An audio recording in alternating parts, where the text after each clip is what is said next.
Hello, everybody. Welcome back to LocalEyes 5 in 5. Our guest today is one of the biggest names in the industry right now. He knows everybody. Everybody knows him. Please welcome Diego Cresceri. Ciao, Diego. Come stai? Ciao. I'm feeling very good. Thank you for having me today and It's an for your introduction. It's an absolute pleasure. So, for the very few that don't know Diego, here's a big brief recap. Diego is the founder and CEO of Creative Words, an Italian localization company, but he's also the ambassador, one of the ambassadors for LocalEyes. He's the director of ELIA, and is recently being named one of the top 50 influencers in the industry by Nimsy.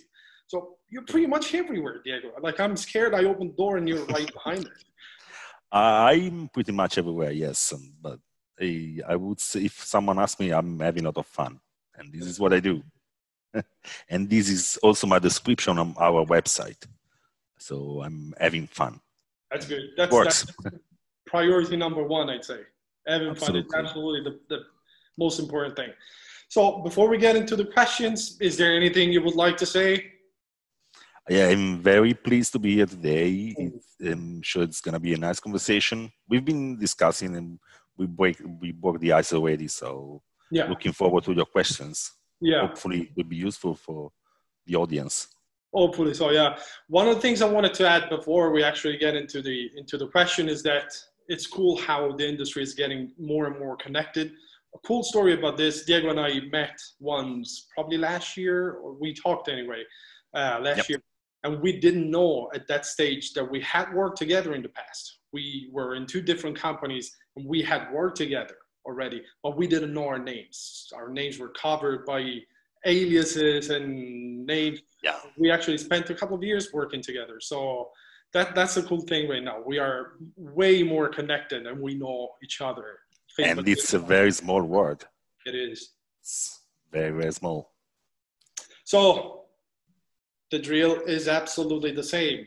5 questions, 5 minutes. When we get started, the 5 minutes start. That's it. So it's your responsibility to stay within the 5 minutes. I will try to do so. Let's try. You ready for question number 1? Yep. Question number 1 is, how would you describe our industry to someone that has absolutely no experience in localization? That's the most difficult one. Hopefully the other ones would be easier. Well, first thing I would say, it's the best industry to be in. Thinking about simple definition, what I say to my customers, but doesn't work never. It's cultural adaptation of a service or product into other languages. It doesn't work. Nobody understands that. So I'm still trying to find something more clear to people. And actually, I have a very short story to tell about this. I was contacting some customers here in Genoa recently, and I presented my company as doing localization and translation. And they asked me if we actually were involved in the app to trace the COVID cases. So they were confusing localization with geolocalization. Right. And this happens all the time. So I'm not really ready to answer the question in a very clear way, probably. Yeah, it's difficult. Well, we've all been there, and we're all there right now. Like, it's impossible. It's absolutely impossible to explain. I think we need to come up with one description for everybody. It's impossible. It's absolutely impossible. Well done. 56 seconds for... Oh, you have the timer. I do have it. What do you think? Like, of course I do. It's... you're very well on track. 56 seconds. It's very good. Very good. So let's see what happens with question number 2. Let's see if you manage to stay on track. Personal stories. How did you get started in the localization industry? The timer starts now. Okay. Well, I studied languages. I decided when I was 14 that I wanted to do this job, even if I had no idea what it was about. And I attended the language high school. I loved language. I studied 3 languages. Then I studied as an interpreter. But before graduating, I was lucky enough to find a job as a translator. which I didn't like. It was in a translation company. And soon after, I changed to project management and then to another management position. And then I stayed here in this very industry because I loved it. And in 2016, I founded Creative Words. And this is apart from bartendering, it's the only industry I've been in, and I love it. And I would never change. The only industry I would probably change for would be marketing or, I don't know, advertising probably. Okay. Apart from that, I'm really glad to be here, and this is how I started. That's cool. Well done again. Well done again. Less than a minute for question number 2.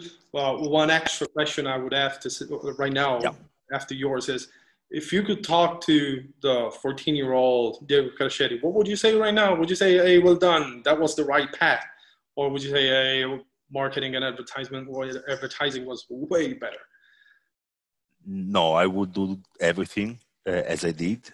Only I would probably love to have an experience in an international company. Yeah. I miss that. I've been only in 2 companies in Italy, this one and the one before, and that's it. I would love to see how a bigger company works on a global level. Well done. You're very well on track. And question number 3, I know you're a fine connoisseur of the topic, and you're an enthusiast as well. Machine translation and machine translation post-editing. What's your opinion? Is this kind of a hybrid model, machine and human together, or is it like the last point of resistance for human beings, and we're about to give it all away? Timer starts. Yeah, well, as you said, I'm a big supporter of machine translation and post-editing. What I think is that machine translation is there to stay, of course, but it's not going to replace ever the human being and the professional translator. This I'm convinced about. Of course, for some kind of text to be machine translation only, but those texts would stay like in the doorway in any case. Nobody would ever translate them. So it's not a threat in any way. And it's there to stay, it's improving, it's great. And if you allow me, I wanted to show this. And this is a project that we worked on recently. We recognized the authors here. Yeah. And we decided to translate this book using machine translation. And it's published now, so it can work, really. It's only a matter of expectations and what you want to convey and how and what you want to reach, and that's it. But yeah, I'm a big fan of machine translation. I teach post-editing as well, and I think there's going to be a lot of work in the future on post-editing. So it's there to stay, really. Content is growing crazily, and we need something to do that. Otherwise, we would not be able to translate everything that's needed. So, content, well done with the book. Not as much with the time. Well done with the book. Okay. You went slightly over this time. You have about 1 minute and 40 seconds for the last 2 questions. Usually, when I talk about machine translation, I tend to be more boring and lengthy. So. I did my best. I'm lucky enough. Yeah. So question number 4 is about your company, the company you founded, Creative Words. You're extremely active in supporting the translators, and the way the formative site of translation. You've launched more than a couple. You've launched a lot of courses for translators on how to become translators, best practices, best processes, tools. You're doing these courses. They are free, right? They are, yeah. They are. So it's absolutely free. It's a great thing. But in case someone is not 100% convinced that this is a right path, what would you say to someone that might get started in translation but is not so sure? Timer starts now. Okay. Well, this is a complex question, so 1 minute is not enough. But the biggest advice I would give, and this is what I always say at universities, is that language now has the same importance of technology. So you need to be updated with language, of course. Language is very live, but technology is changing all the time, and they have the same importance. You could be the best connoisseur of German or Italian, even your language, but if you're not into technology, then you're not going too far in this industry now.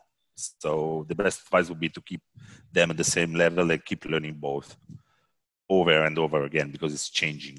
Language and technology, they're changing fast. True. Stay on top of technologies. Yeah, absolutely. Especially in our field now. Yeah. It's not pen and paper anymore. It's been a while. No, it's not. And when I say that at university with teachers, they're not really, language teachers, they're not really happy, but that's the way it is. I mean, there's no going back. That. There's absolutely no going back. And there's no point in going back. No, right. I will never go back. You have 53 seconds for the last answer. Wow. Not too bad. It's not too bad. It's possible. Depending on the question. It's not too bad. So I just want to go back to the introduction for a second. You are always on the move. You're everywhere. Pretty much everywhere. You like networking. You go to events, industry events, whether they're online, face-to-face. You've always been there. Also, your role with Aaliyah kind of requires you to be present at various events. We tend to see these events as kind of connection between buyers and vendors, trying to find new clients, trying to expand your business. But it's not just that. There's a good side of it that is about connecting with people that do the same thing as you do. So it's not only going out there to try and get more money, but it's going out there to try and get more contact, get your face out there, get more experience from these events. Well, yeah, I totally agree. Okay, then question done. The question being, I believe for me, it's never about going there and getting more money. So I don't go to events to get more money, like straight. It happens, of course, but that's a consequence. It's about creating very good and long-lasting relationships, being remembered maybe being the brain of your potential customer but it never happens that I come back for a conference and I got a new customer. That doesn't work this way. And I hate when the first message I get in a networking application for virtual events now is we offer this and that. I don't like that. I believe in cooperation. For me, there's no competitor. We are all on the same boat.